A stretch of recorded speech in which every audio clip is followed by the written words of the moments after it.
অনারা যারা নাকি বগন্দর রোগ লইর হস্তফর বগন্দর হদে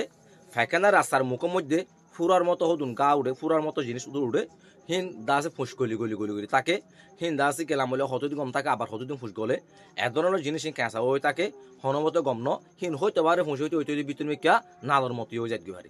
এ ধরনের সমস্যা হলে জানা নাকি হস্তফর এর সমস্যা আন দীর্ঘদিন পর্যন্ত তাকে অনারা যদি বহুত ওষুধদার ব্যবহার করছে বহুত ওষুধদার হাইম হনবত বাড়ানোর হিনল দইলে আয় অনারা ওষুধ দেখা দিয়ে হোমিওপ্যাথিক ওষুধ এই ওষুধটার নাম হয়ে দে সাইলেসিয়া 200 থইলে অনারা সাইলেসিয়া এই ওষুধটা অনারা হোমিওপ্যাথি দোকান তো লই ওরে সিবা তো ডোজ হুসাল লইবান কি কতদিন হা পড়ব শুনিলা করে হা পড়ব হটাইম হা পড়ব ডোজ হুসাল লই অনারা ওষুধ ব্যবহার করিবান ইনশাআল্লাহ অনারার এই জীবন কি দাসে বগন্ধ রুক্ষর এই জিনিস হিবা ইনশাআল্লাহ ভালো হয়ে যাবি বেশি গুরুত্বপূর্ণ বেশি দরকারি ভিডিও এই রুক্ষালয়ের হাজার হাজার সৎ মানুষ দুঃখদা আছে অনারা ভিডিও শেয়ার করি ওরে প্রত্যেক জনরে দেখে বলা বলে সুযোগ করে দিও।